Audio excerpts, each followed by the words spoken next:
Hello. Whenever main starts running, a stack frame or activation record is pushed onto the stack, and the stack grows downward into this free store.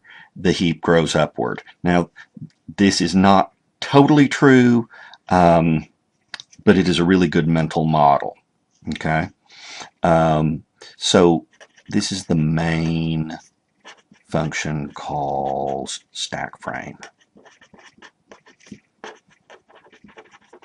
Inside main, we find a couple things. First of all, in the header, we have declared a variable called args, which is a list of strings, an array of strings, and for now we don't use them. But args is stored with this stack frame.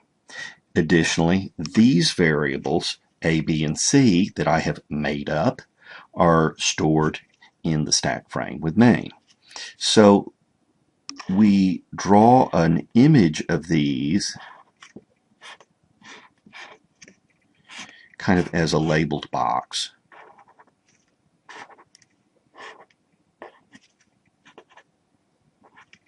Okay, and so these values actually are up here in the stack frame. When the whole program quits running, that's when this stack frame is popped. But let me interrupt myself with that.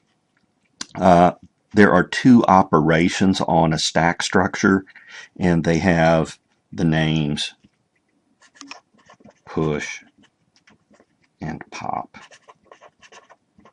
And push is creating a stack frame, and pop is destroying it. Occasionally you'll run across an operation called peek, which means get the value of the top of the stack frame without destroying it, and that is not relevant to the calling stack. Okay, so the sequence of events here is A gets its 1, B gets its 2, and C gets the sum 3. Okay, so we draw these as little boxes, and the variable's name goes here and the value goes here, and that works fine for primitive variables, and it kind of, you can kind of mentally imagine that this is stored kind of with the code, even though that's not totally true. It's a good mental model. Okay, so let's try something else. Let's contrast that with reference variables.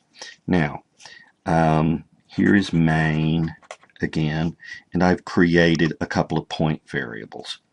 And a point is a object type variable or a reference type variable. And what that word means and what that word means, I'll be hammering on momentarily. And this one, I haven't assigned any value to it, and so we draw it in kind of a standard way. We draw it as its name and a little field for the memory address, and it is crossed out, and that is a special value which in Java is called null, and that is sort of a do nothing or an empty memory address. In fact, it is literally full of zeros. Let's do the other thing. Let's actually make a point object, and we say, hey, memory manager, give me a point object. And furthermore, I would like the point to have an XY coordinate pair 30, 40. Okay, so the way we draw P2 is a little different. It's filled in. And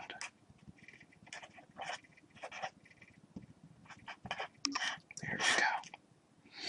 Now, what's going on here? The reference variable, the reference P2, lives in the stack, in the stack frame, in this case for main, just like any other such variable. Okay, However, it is actually the memory address, and I'm going to kind of draw it like this is the stack frame of MAME, and this is kind of pointing over here into the heap someplace. Okay, so the point object is stored in the heap, and this is the memory address of this place, this location, memory location.